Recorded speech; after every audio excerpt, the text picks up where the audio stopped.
Here's the thing. Birds are real, and it's mean to say that they're not.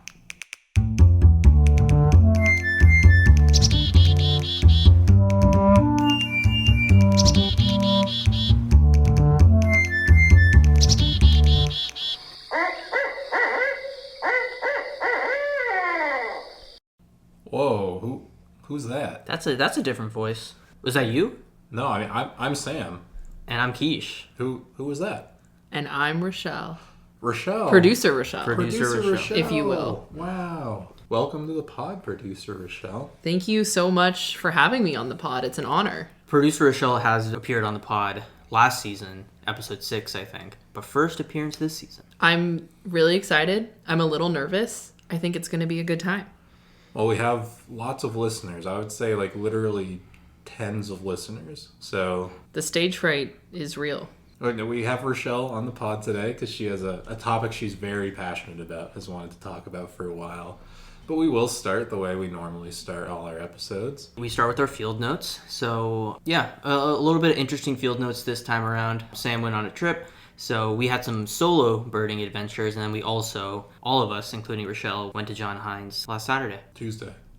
Oh, yeah, No, last just Tuesday. Tuesday. Last Tuesday, post-work, Yeah. because the sun sets later now. Sunsets later. I shifted my hours around at work so I could start going birding after work. But yeah, I was in Connecticut last weekend, and I was kind of excited because I had seen on eBird that there were a couple birds that I was pretty excited about seeing that were being seen pretty regularly. So I went for like a couple days, including Friday.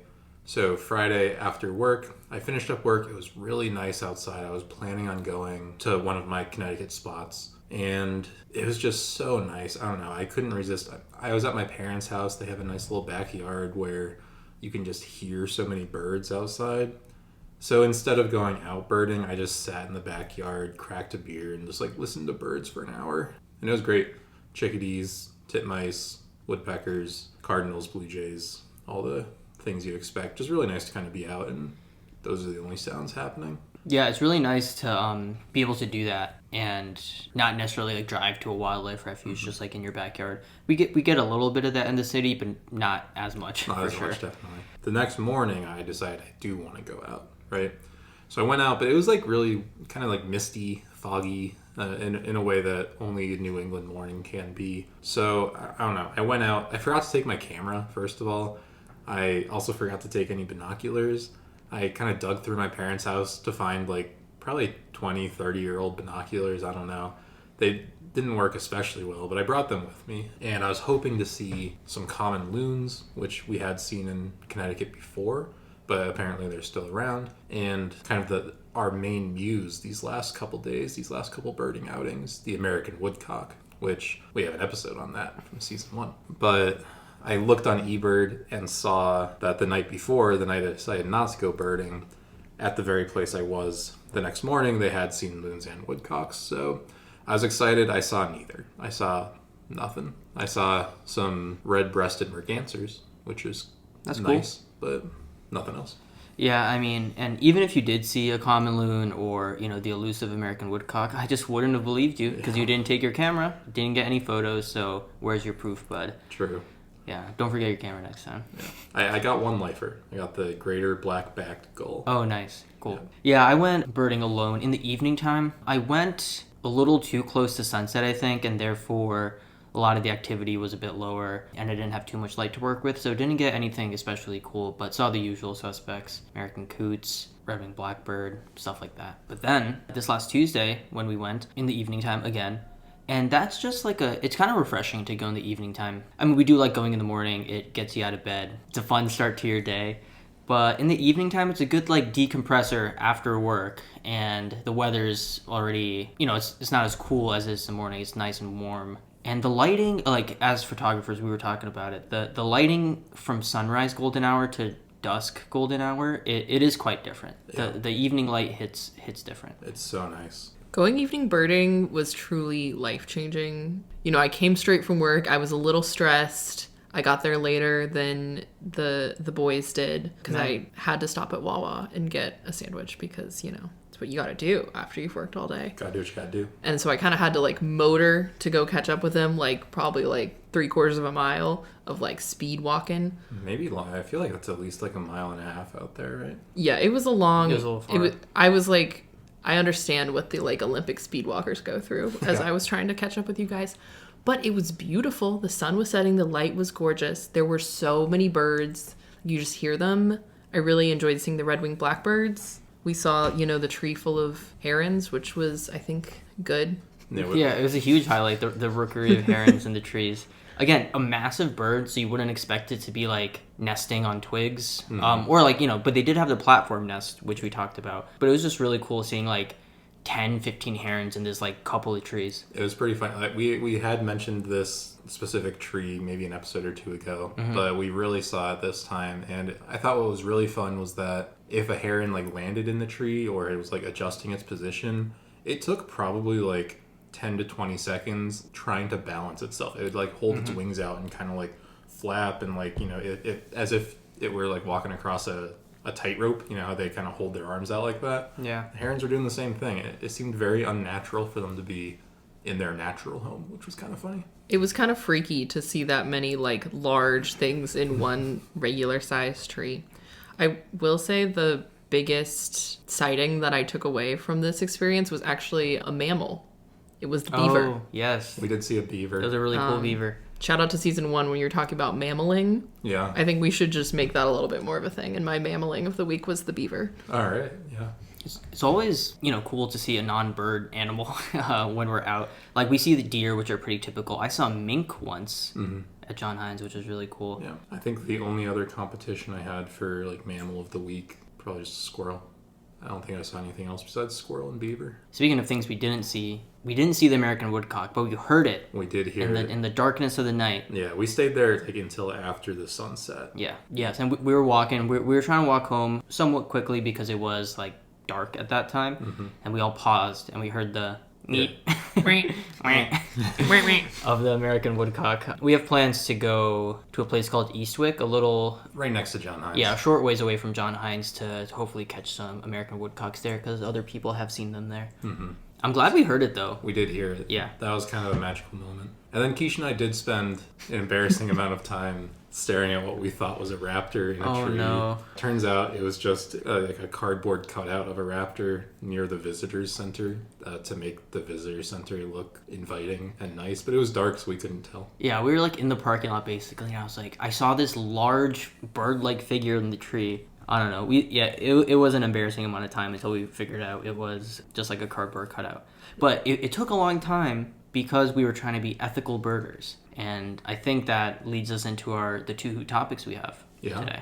So yeah, we have a couple of pretty good hoot topics today, both focused a little bit on the ethics of birding. First hoot topic we have today is from a new birder. Tom gave us a great question. What are the ethical issues associated with birding, such as playing recordings of bird calls to attract birds or feeding birds, etc.? Great question. This came from a great email, one of the best emails we've gotten all season. Not to put any other emailers to shame. We appreciate all of them. It's just this one was a cut above. This one was a standout, yeah. I mean, I feel like you could say that as a challenge, right?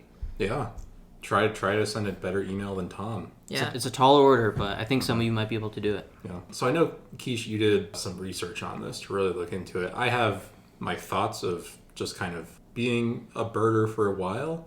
And Richelle, as one of the newer birders on the scene, maybe we go in a little order. What do you think? I'll say what I think, and then Kesh can tell us what's true. I like that. Yeah. I guess to start out, I feel like the first thing that I think about when I think about ethics in birding is like leave no trace. I feel like would be the number one thing. Just like, going out into their habitat, making sure you're not leaving trash, being loud, destroying plants. I like to think that the 3 of us are pretty good at not doing any of those things. Yeah, I think that's definitely true. Like, if you're entering someone else's house, like, don't trash their place. Don't take things from their place. Don't leave trash in their place. You know what I mean? Like we talked about last episode, bird nests. That's their home, In terms of some of these questions, like playing calls for birds, feeding birds, we talked a little bit about like bird feeders last episode. If you are providing birds with like a safe area where they can choose to go and get food, such as a bird feeder with like the appropriate bird seed in there, I think that's totally fine. It's more so like if you are attracting birds to an area that's dangerous for them, like if you do have an outdoor cat that's going to kind of hunt them, I would recommend not doing that. In terms of playing calls, that's kind of, I think, pretty frowned upon when you're birding. It can really mess with the birds' heads, especially if they're in mating season. It can like make them really confused. It can make them abandon kind of their nest and kind of freak out looking for what was making that sound when it was like your phone or something, you know? So that is definitely something to, I think, not do when you're out birding. Yeah, I think everything you guys said is great. And, you know, before we start, I feel like a good rule of thumb is if you feel like you shouldn't be doing something, don't do it. Yeah. And if you're questioning yourself, then think a little more deeply about it. And yeah, the leaving no trace thing, I think that ties into a bit, like, you want to observe these birds in their natural habitat. So anything that's gonna change their behavior in relation to you is probably something you shouldn't be doing. Like, not getting too close. You want to observe birds, feeding behavior, mating behavior, as if you weren't there, right? If you're getting too close and a bird perks its head up and looks at you, you might want to step back a bit. Yeah, limiting playback. I actually didn't know this until I looked into it, but playback of bird sounds is actually illegal in national wildlife refuges and national parks. What you will see some birders doing is something called pishing. I'll try to do my best interpretation of it now. Pish, pish, pish. What? What is pishing? Oh yeah, I'll explain it. You're pishing Richelle off right now. I'm pishing her. Pishing is what some people use as an alternative to playing a call back. Pishing kind of mimics some birds' distress calls. So, and what these birds do is if they hear one of their distress calls, they'll vocalize it so other birds vocalize it so they all are aware, right? And a lot of times they want to visualize their predator because, you know, a predator that you can see is a lot more manageable than a predator you can't see. Mm-hmm. So if birds are hiding deep in the bushes, they might poke their head out to take a look at what's going on and they'll go back in. So pishing is something birders do to kind of bring out the birds a little bit. That seems to be a better thing to do than directly playing a call, targeting a specific species. It still feels a little disruptive, though. No, I agree. No? I think so. We could talk a lot more about this, but I feel like the thing is limit it as much as you can, and if you do it in a very limited way, if you're doing it for a short period of time and not overstaying your welcome, like if you pish for a little bit, doesn't work, get out of there, right? And another thing to keep in mind is you're not the only birder out there, especially if you're trying to draw out a specific bird, like a rare bird that you know is in the area. Even if you're doing it for like 10, 20 seconds, if every birder out there is going to do the same thing, it is going to cause a disruption to that bird. It's going to make it stressed. It's going to prevent it from doing its normal things, right? Yeah. Speaking of like rare birds, that's kind of one of the, I feel like the harder things to ethically like approach. Mm-hmm. I think we've found recently, we've been seeing some rare birds. You know, we saw the barred owl last season. We saw the painted bunting. And there's kind of a lot of like, with some birds, I think especially owls, you don't actually really want to bring too much attention to the fact that you saw that bird in like the specific place you saw it while it's still happening, basically. Yeah. I think as a newer birder, I kind of felt like it was gatekeeping. Like, I want to see this cool bird. Someone has information on this cool bird and they're like not telling the community about it, right? But I understand it now a little more because there was a sighting of a long-eared owl at John Hines and it was kept pretty under wraps. It got leaked out a little bit that there was a long-eared owl at John Hines, which is really cool, but people really were keeping the exact location hidden. And I think that's totally valid. Like Sam was saying, owls especially are pretty sensitive to human behavior. So a really cool species like a long-eared owl, if it got out there, there's going to be 50 plus birders there within an hour, right? Mm-hmm. So I didn't get to see it. And as much as I wished I did, I understand that, you know, you don't really want to publicize a sensitive species like that. Mm-hmm. And I think it does, like it's one of these things that's really tricky. So it's not something that I think if you are just starting birding, or even if you've been doing it for a while like us, like if you get excited about a bird and you tell someone about it, like that's not a bad thing. You haven't done a bad thing. There's just some very particulars, I guess. Yeah, I think it kind of goes on a case-by-case basis. Even with the playback, like, again, you want to limit it, but if you're doing it in your backyard for a short amount of time, you're probably not gonna really stress out the birds. Some people are probably gonna be upset that you didn't tell them about a rare bird, but that's kind of how it goes. You're keeping the birds in their natural habitat as low stress as possible is kind of the goal here, right? Mm-hmm. And some of these birds that are maybe have an easier time hiding, like an owl is a big kind of noticeable bird, right? And that's maybe why you don't want to bring as much attention to it. It's also nocturnal, so it's not really on its A game during the day when you're looking at it. Mm-hmm. Something like the painted bunting, which is such a small bird that can really easily just kind of fly away and get away from everybody. That one was a little more okay of like telling people where it is, where to find it. Because if the painted bunting wanted to, it could really easily fly away, which actually we both saw. We both saw it for about 5 seconds and then it flew away forever. Yeah, and I think I'm glad you brought up the painted bunting because that's another bird that people were pretty okay with, telling them, hey, with telling everyone, hey, this is at Bartram's garden. But even for the short amount of time we did see it, it was just feeding. And then, it didn't like that there was people around and it left. Yeah. I think another thing is ethics relating to other birders. Richelle mentioned not being loud. I agree with that. Birders are often really trying to be in tune with even the smallest chirp that they hear from a long distance away. And just being loud can also affect the behavior of other birds. Eliciting certain behaviors from birds is definitely frowned upon. As photographers, we want to capture really cool moments. Birds on sticks is cool, but a bird about to take flight, a bird feeding or something, that's a cool shot to get, right? But you really don't want to draw these birds to do that. So running at a bird, throwing a rock near it, definitely frowned upon. There's something called baiting done in the photography world, or wildlife photography. People will bring alive or dead an animal to specifically for owls. Owls are to cause them to fly, cause them to hunt. And again, I feel from what I've seen online, it is actually a pretty controversial topic. Some people think it's okay. I personally don't. And also just the art of the photography aspect, you want to see something in doing it by itself in its natural behavior.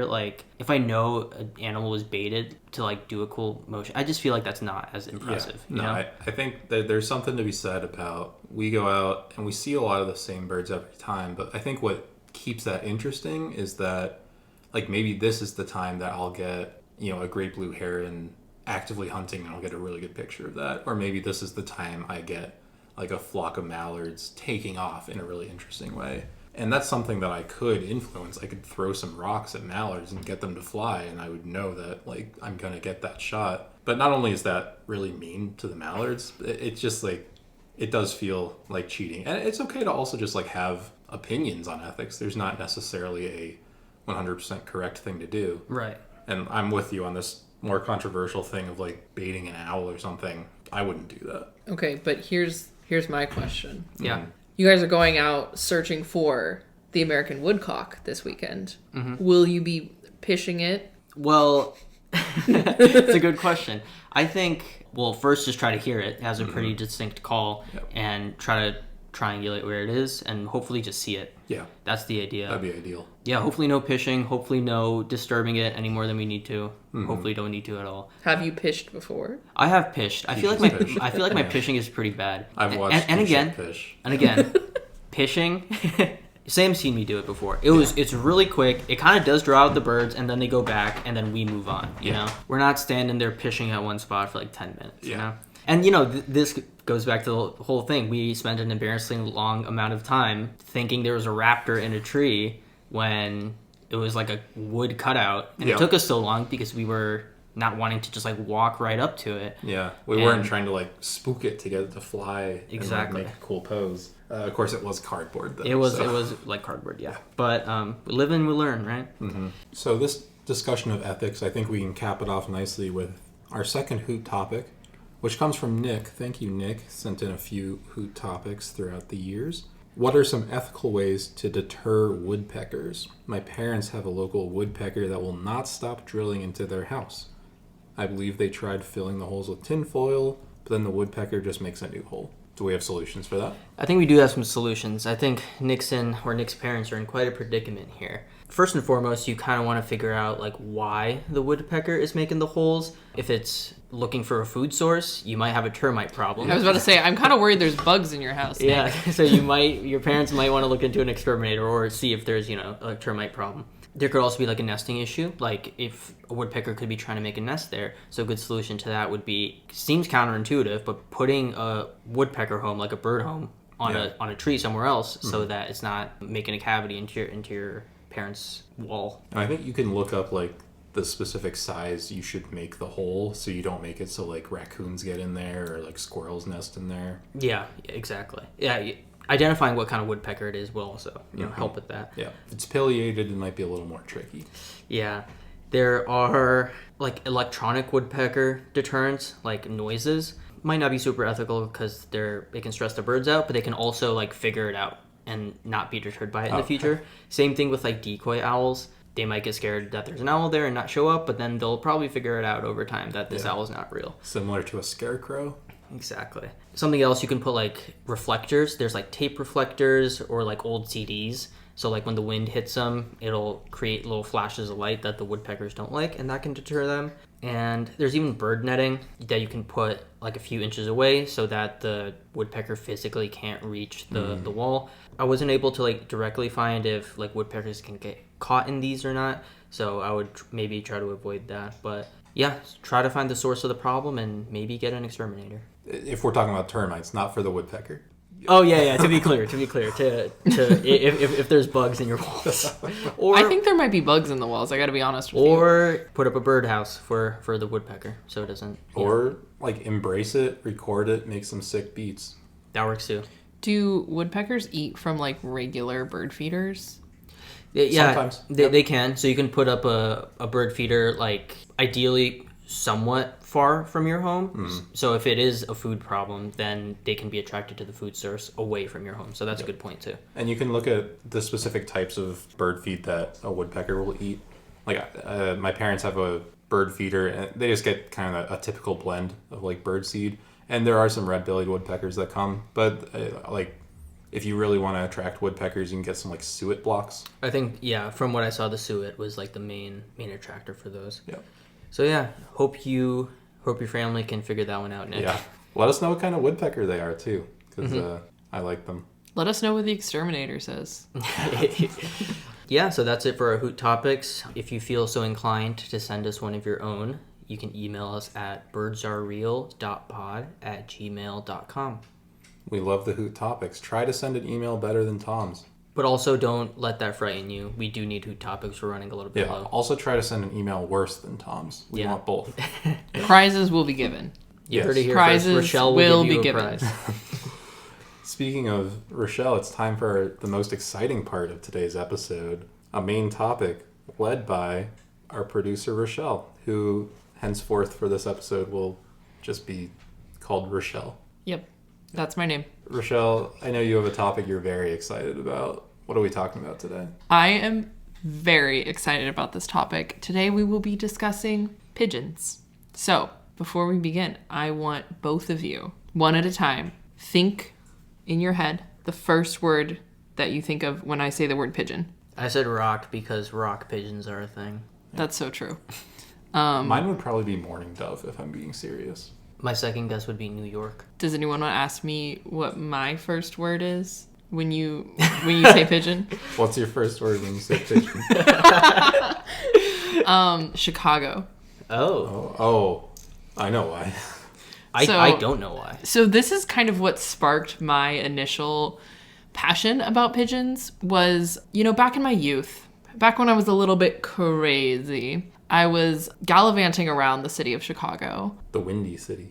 Yes, the Windy City. And, getting onto the subway, had a couple drinks, as one does. Do they call it the subway out there? Well, they call it the L because it's elevated. Oh, nice. But the part that I was getting onto was not elevated. Okay. It was actually just a regular train. I was getting on a train.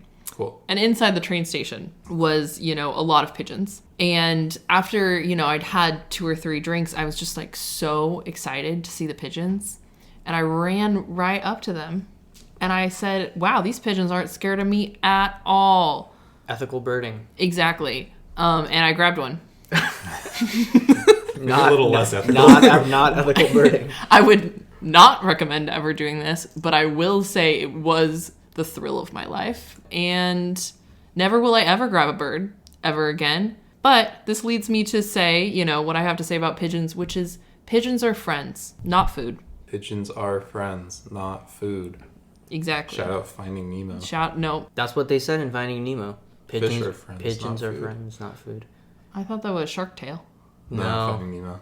Huh. It's Bruce the Shark. Bruce Look the it up. Shark. Yep. Okay, well, how do you feel about pigeons? We've had some pigeon talk. I feel like I've been a little harsh on pigeons this season. I've been saying that they're kind of stupid, that you could easily frame them for a bank heist, for example, that they might just offer themselves up as a free meal for a peregrine falcon.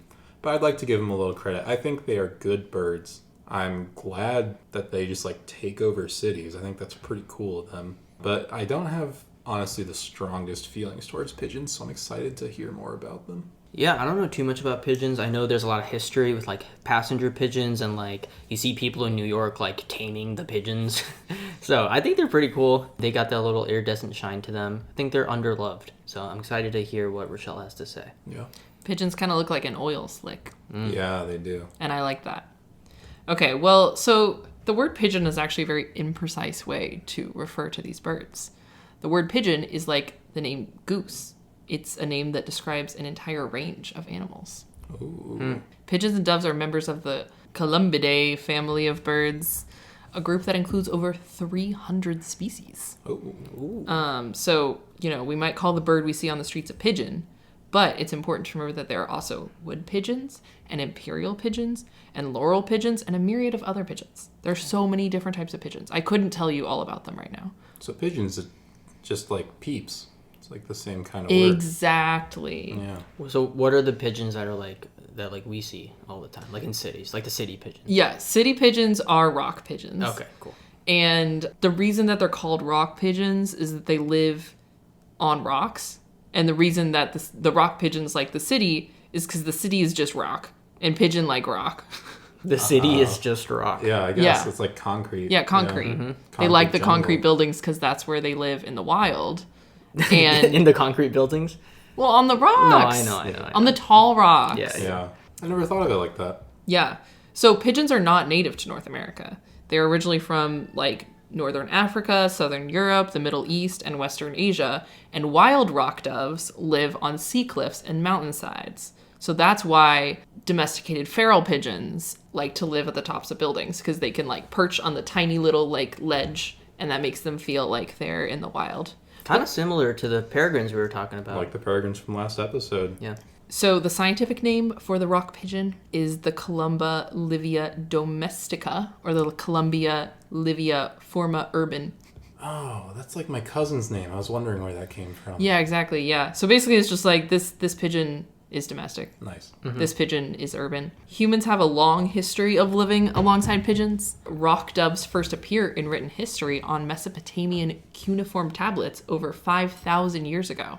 Whoa. Though some historians estimate they were domesticated over 10,000 years ago. I don't know when dogs were domesticated, but I'm sure it was longer than 10,000 years ago, but like same vibe. When we're talking about time frames of that long, it all just Yeah, kind I of know. melds together for me. Like, because I know they were like domesticated from wolves and whatnot, but Yeah. time wise, no clue. It's interesting. So people had pigeons as like, what, pets? Are you saying like that domesticated?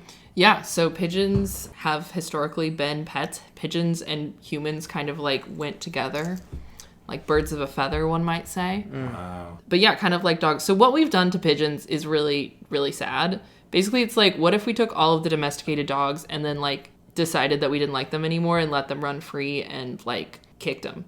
Oh, Yeah. That is really sad. It's really sad. So originally, pigeons were farmed as a food source, like when they were first domesticated. So kind of like chicken and geese that were domesticated actually before pigeons. Pigeons became the primary source of food in the Middle East and Europe for thousands of years, Oh, wow. which I did not know until today. Plump little guys. Yeah. They kind of look like chickens, but smaller and kind of weirder. if you think about it. They kind of move the same way with their head bobbing. And they're kind of strutting like that. That's why they look so weird. So their prevalence as a food source also prompted the discovery that pigeons had incredible homing abilities that could then be used to transmit messages. Nice. 3,000 years ago, pigeons were sent between cities in ancient Rome to announce winners of the Olympics. But how though, you know? So this was my question. I was like, how the hell do they do that? That's crazy. So pigeons aren't really like the post office. You can't really just like write a letter, strap it to your pigeon, and then it like goes where you want it to. They have very intense natural homing abilities, which actually, as do many types of birds, that's how like migration works. But a lot of birds have like very just kind of like general vibes of where they should be going. Sometimes the vibes are completely wrong, like the painted bunting. Exactly. But pigeons like will return to the exact same window from which they first flew, which makes them really good for sending messages. But what needs to happen before they can do that is pigeons are transported from their home where they, live, and that's where their homing abilities are attuned to. They take them in cages, and then they take them to wherever you want to send a message from back home. So you have to like transport your pigeon to where you want to go, and then like write a little letter, and then set the bird free, and the bird will return home with a little letter. So, like, good to be used in war. Does this only work one way? Like, once the pigeon's back home, will it go back to the other spot? So no. It's a one-way thing. It's super ineffective. Yeah. But, like, 5,000 years ago, that's pretty sick. So, like, if you're traveling from Rome, you end up in Florence or something, you bring a pigeon with you, and you want to send a message back. It'll go back home. The people in Rome, they have to then find one of the Florence pigeons that they have and send that one back with a message if they want to send you a message. But see, this is how, like, humans and pigeons were, tight. They were real close. You were taking your pigeon with you if you were going on a trip. My pigeon's coming with, and then you just send him home. And they wore the cutest little backpacks to, like, attach the letter to. I'll post a picture. They're real cute. And then if your pigeon doesn't come back, something's up. Right? Yeah. I mean, I assume that sometimes the pigeons, just didn't make it, which would be really sad. It's a bummer. But yeah, they used this form of communication regularly as late as the 1950s. So something that I also didn't know until very recently, like I thought that passenger pigeons, the famously extinct passenger pigeons, were like the messenger pigeons. While passenger pigeons can be messenger pigeons, apparently all pigeons just have this like really intense homing ability and can be trained to transmit messages. So this one you almost took from Chicago, you could have just sent it right back. Exactly. Yeah. Well, so here's the crazy thing about pigeons, right? Because they are feral, domesticated birds, you can just kind of like scoop one up off the street and like bring it home with you. And people do that. There's a lot of people on the internet who are like, here's my pigeon. It looked sad, so I took it home. People have pet pigeons. Like, you can, like, not even, like, from... Actually, I don't know much about the pigeon pet trade, but I know people, like, have pigeons as pets. Well, this is similar to our very first episode with the European starling. It's legal to just grab one and take it home with you. Yeah, okay. You guys are way ahead of me. We'll talk about that later. I actually got a little excited about talking about people just scooping them up off the street because it really appeals to me. But yeah, so I thought that the passenger pigeon was the type of pigeon doing all this messaging, but turns out they weren't. But I did learn a lot about the famously extinct passenger pigeon, so I'm gonna tell you all about it. Great. Well, before I begin, what are your first impressions of passenger pigeons? I think I'm in agreement with you. I thought, just given the name, the passenger pigeon was also the main pigeon that like transmitted messages and everything. I didn't know that it wasn't. Yeah, I mean, that's also what I thought. Now that that's not the case, I feel like I have to change my thinking. And before I actually hear about them, I don't know, maybe they just like don't actually fly that much. Maybe they just like to hang out. That's why they're passengers. They like sit on your shoulder like a parrot. That's just not true. Okay. No. Good guess though. Good, we try nice our try. best over here. Nice try. So the passenger pigeon was actually quite a beautiful pigeon. Like you think our oil spill pigeons are cute. Passenger pigeon, way cuter. It had iridescent bronze feathers and black spots on its wings. Ooh. They were endemic to North America, inhabiting forests, and their main breeding grounds was around the Great Lakes. And they were like really intense migrating birds. And at one point, the population size of the passenger pigeon was over 5 billion. Whoa. Billion. We The skies would darken as thousands of these pigeons flew by. People would be like, is it gonna tornado, and it's like, no, it's just the passenger pigeons, dude. Is it the locusts? Is it the raining frogs? Oh no, it's just the passenger pigeons. If their population was at 5 billion at some point, like some crazy must have happened. So yeah, basically what happened was white people came to North America and they said, you know what? There's a lot of stuff here. Why don't we kill it? Yep. Yeah. So kind of like what we did to the bison, which were being like hunted very sustainably by the Native American population, we did to the pigeons, who were also being hunted by the Native American population very sustainably. There was over 5 billion of them. The skies darkened. The skies darkened. And, white Europeans came here and said, oh, there's so many of these. Let's kill them for fun. Yeah, I feel like that's a common story probably for a lot of species. Tale as old as time. And in addition to overhunting, also deforestation was a big reason for their downfall. They were hunted for food, mainly, and they were also very easy prey. They weren't considered a game bird because they were so easy to kill. An amateur could bring down 6 passenger pigeons with 1 shot from a shotgun. Wow. And an experienced hunter could bring down 61 passenger pigeons with 1 shot from a shotgun. How do shotguns work, really? Well, shotguns shoot in like a spread. I'm sure it sounds like they crowd together probably then. Mm-hmm. Well, because the skies darkened because there were so many of them. 5 billion down to 0 is just like... Like, I can't conceptualize 5 billion. It's just anything. like the capacity for destruction is absolutely mind-boggling. So when you hear about people going out to shoot clay pigeons, they have to shoot clay ones because they used to shoot the real ones, but now they don't exist anymore. Didn't really think about that. Yeah. My dad used to work as someone who loaded clay pigeons at a shooting range. He would have been out of a job if we hadn't hunted the passenger pigeons to extinction. I think he was okay with that. I think that job was pretty scary.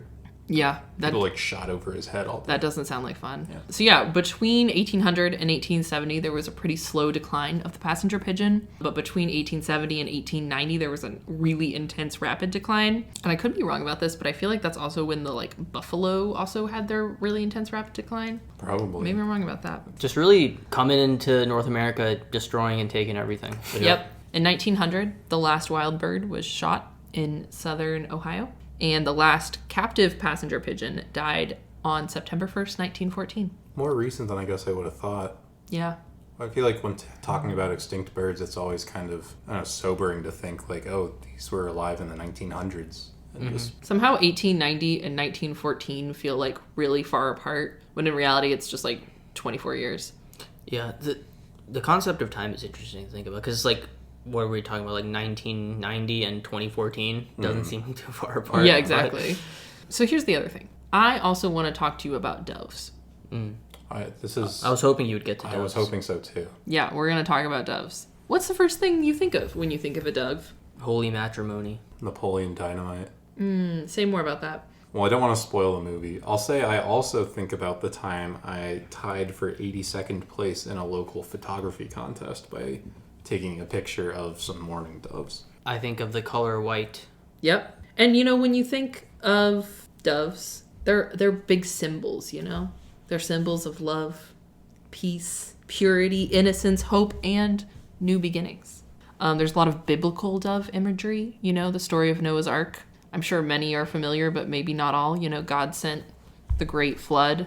Everyone was trapped on the boat, and then Noah released a dove into the air. The dove returned with an olive branch in its mouth, and they said, "Holy mackerel!" And Noah said, "Holy mackerel! The floodwaters, they're receding." It was a symbol of peace, a symbol of hope.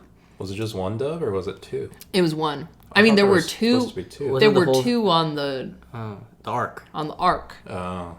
But he just sent out one because what if it didn't come back? Then you gotta send out the other one. Doves also symbolize the Holy Spirit. They're depicted descending upon Jesus at his baptism. Doves are also a symbol of matrimony, as you said. Mm-hmm. Doves are released during wedding ceremonies as they are monogamous, often mate for life, and both parents are very caring to their offspring. They are peaceful and intelligent, but they protect their nest very fiercely, They're family oriented, these guys. Are we going to have doves at our wedding? I would really like to have doves at our wedding. I looked into it. It's incredibly expensive and feels wrong. We could, more ethically, I think we will have lots of tree swallows around at our wedding. I love that. We don't even have to import them or anything. They're just going to be there. Well, because we all know what happens when we import things to North America and, you know, how that typically goes. Yeah. Bardolatry, man. Bardolatry. We're getting there. We're getting there. Okay? Oh, Okay. nice. Let me cook. So, you know, we talked a lot about doves, but do you guys know the difference between a dove and a pigeon? No. No, I wasn't sure if there was one, actually. Well, neither did I until I researched it. I thought doves and pigeons were different. Yeah. Turns out they're not. Seems like Sam's probably not shocked to hear that. That checks out. I'm a pretty intuitive guy. I mean, they are a little bit different. You look at a mourning dove and you look at like a rock pigeon. The shape is quite similar. You can get them confused, I feel like, a lot. Yeah. They're cousins, basically. They're all part of the same family. Most of what separates them is coloring, obviously, but not entirely. There are some white pigeons out there, you know, and not all doves. You know, mourning doves are not white. Yeah. But most of what separates them is sizing. Doves are typically smaller and pigeons are typically bigger. They're basically the same things, and there's just kind of a lot of hypocrisy and semantics involved in like what is holy, innocent, pure, peaceful, and you know, what is dirty. Rats with wings, as they call them. Pests, nuisances. If they're basically like the same thing, like cousins, as you say, you know, not us, of course, but like I feel like the general perception is that doves are like you said, pure, clean, and pigeons are the opposite, dirty, sewer birds. Sewer birds. Like the one you grabbed in the not in the sewer, in the subway, but Yeah, subway birds. subway birds. I feel like we could make a sick line of merch that just said sewer birds on it. So yeah, we view pigeons as vermin, pests, disgusting. A lot of people, you know, are worried about diseases. They said, oh no, the pigeons, they've got diseases. They poop everywhere. They do kind of poop everywhere. But disease transmission from their poop, very rare. Huh. Although, you know, we are now in the era of bird flu. I would not recommend pulling a Richelle and just like picking up a pigeon or like wash your hands after maybe. Yeah. In the late 1880s and early 1900s, there was very little attention given to pigeons. Like we'd gone from like BFFs to pigeons to like hunting them down, not eating them anymore, really just like shooting them for fun. And then by the 1900s, we were like, I'm kind of done with you. No one really cared enough to save the passenger pigeon from extinction in the early 1900s. Very sad. You know, there was a couple articles condemning their shooting. They suggested instead to take aim at the sparrows, who've also kind of, you know, followed a similar fate of the pigeons. Why do we need to be shooting things? Like, why does the sparrows need to be the second? People like to shoot things. Negative pigeon press increased from the 1930s to the 1940s, but it was in 1963 when pigeons took a turn for the worse in the court of public opinion. Oh. 2 deaths were blamed on pigeons spreading disease, and suddenly pigeons were seen in a disgusting and unsavory light. Oh, no. The term rats with wings is widely attributed to the 1980 film Stardust Memories, but it actually first appeared in 1966 as a quote by the New York City Parks Commissioner. But the film kind of brought that term into public awareness. Pigeons are plentiful in our cities because they don't have a lot of natural predators and they do have a lot of areas available for housing. They do have natural city predators such as the peregrine falcon, which we discussed. Well, I wasn't there, but you guys did discuss it in the last episode. A lot fewer falcons than pigeons, though. Yeah, but some cities are actively promoting falconry programs in order to help curb the pigeon population. Oh, which I thought was really interesting. Not, you know, we could just be doing it because we like the falcons, but everyone's so anti-pigeon that we really... Yeah, we could just be pro-falcon instead. That'd be better. And pro-pigeon. I'm pro-bird. Yeah. That's bold to say. It's given European starling hate, almost. Yeah, it Oh, is. for sure. Since 1998, they've been researching an avian contraceptive called nicarbazine. It was developed in Fort Collins, Colorado. Oh. Hey, shout out. Close to where we used to live. Yeah. And it was originally developed for use in Canadian geese, considered to be a bird-like pest. Interesting. But it was introduced for use in feral pigeons in 2007. The active ingredient in that drug interferes with the viability of eggs by binding to the sperm receptors. I can't really tell you any more than that because I don't quite understand. It's a non-hormonal and fully reversible pigeon contraception, which I think is cool. How do you reverse it? I don't know. Okay. It is registered as a pesticide, but it's got kind of a funky name. It's called Ovo Control P. Ooh. Yeah, like via what mechanism or vehicle is this being disseminated? Is it like a powder, a liquid? Okay, so basically this pesticide is delivered via feeders. So they set out a bunch of pigeon feeders and they put this food in there twice a day. The pigeons eat the food. It causes their eggs not to hatch.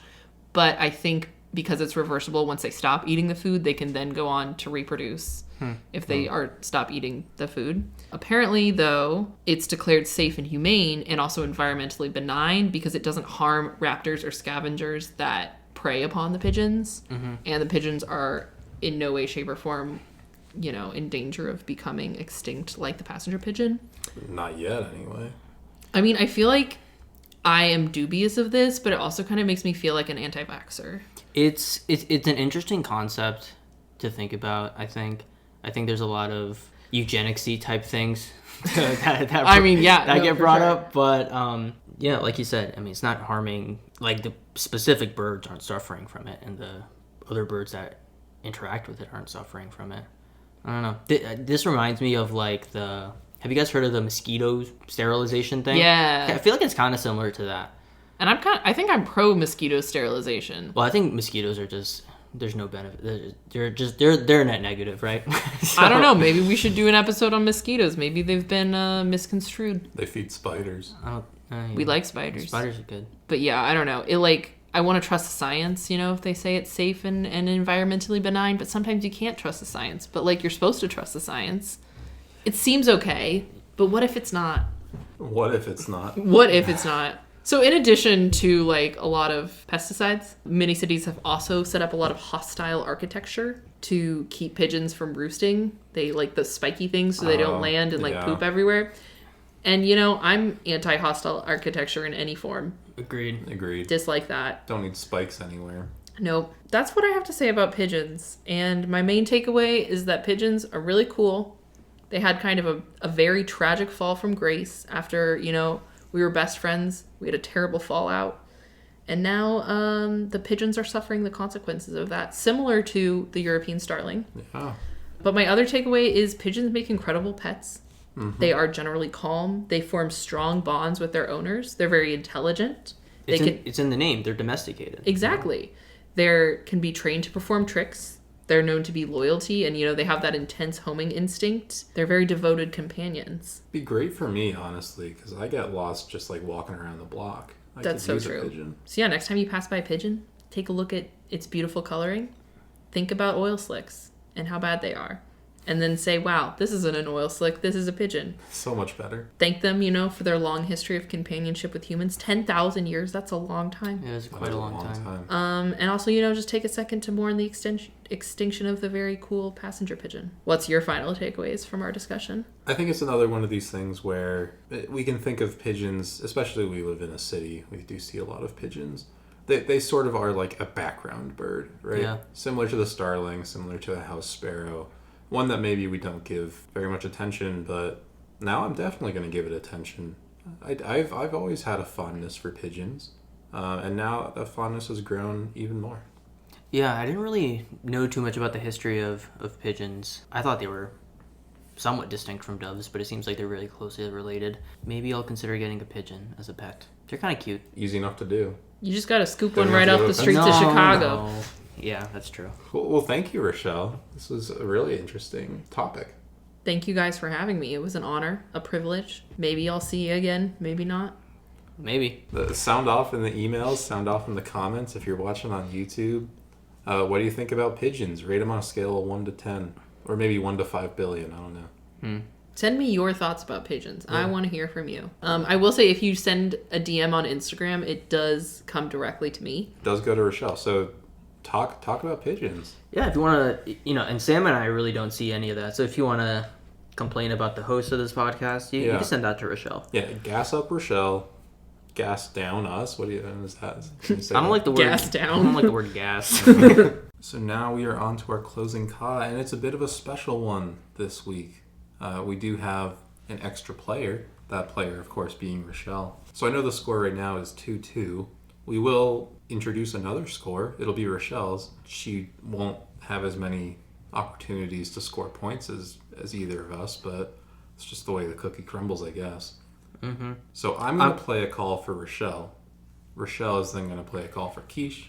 Kesh will play one for me. And whatever happens, happens. We ready? Here is my call for Richelle.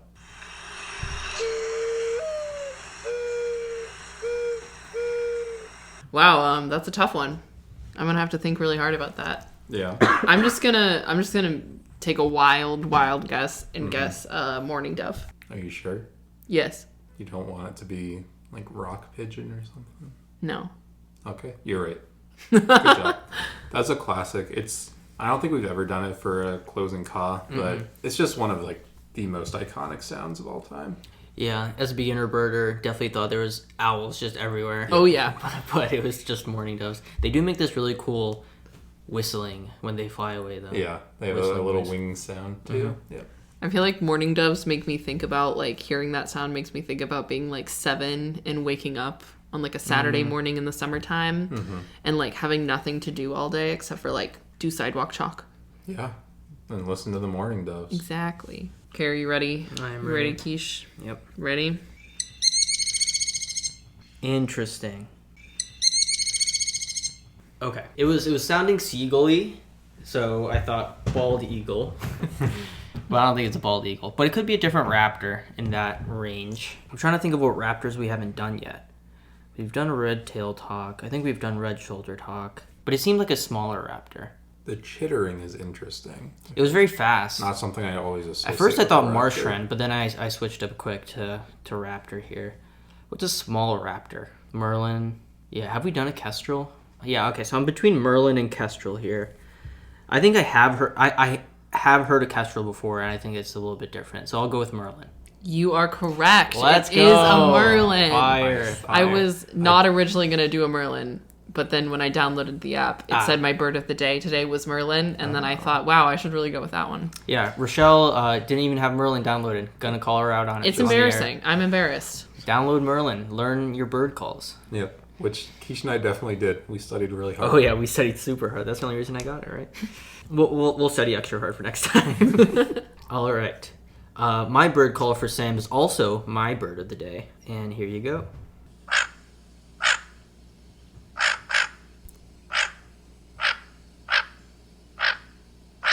I'm a big fan of that. I mean, is this going to happen to me again? If you can recall an episode or two ago, I got a very similar sounding call, and I ended up being stuck between either some sort of duck or some sort of corvid. And I went the wrong way. That was a fish crow last time, and I went with some sort of duck. I'm back here again. I'm between a duck or a corvid. Let me think. I did some studying on like American crow versus common raven sounds, and I don't think that that's either of those. You want to hear it again or a different call? Let's hear a different one.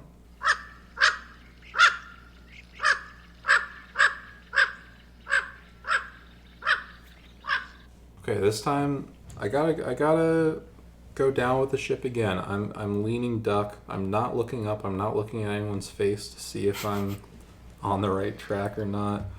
I just don't think I know what a fish crow sounds like now. I know what an American crow sounds like. I know what a common raven sounds like. I know what a rook sounds like. I don't think this is a Steller's jay. This is a northern shoveler.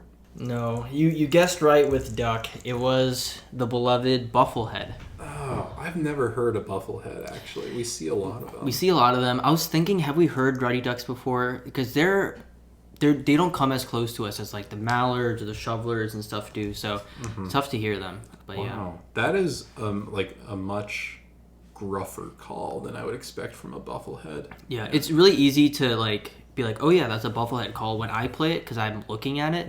But when you said corvid, I was like, dang, that actually does sound pretty corvidy. Yeah, it's that my eternal curse is I don't know the difference between a duck and a corvid, but alas, we got closer this time.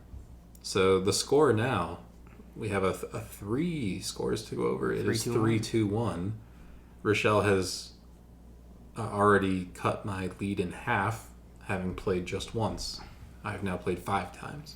So. And now I'm in the precarious position of being up one. That's true. Which hate to be. Never want to be up in this game until the very end. Yeah. Well, thanks again to Richelle. I hope you had a good time. I hope maybe we can have you back sometime. Mm-hmm. Yeah, I'd love that. Great. We are a modern day podcast, so we do have social media. You can follow us at Birds Are Real Pod on Instagram.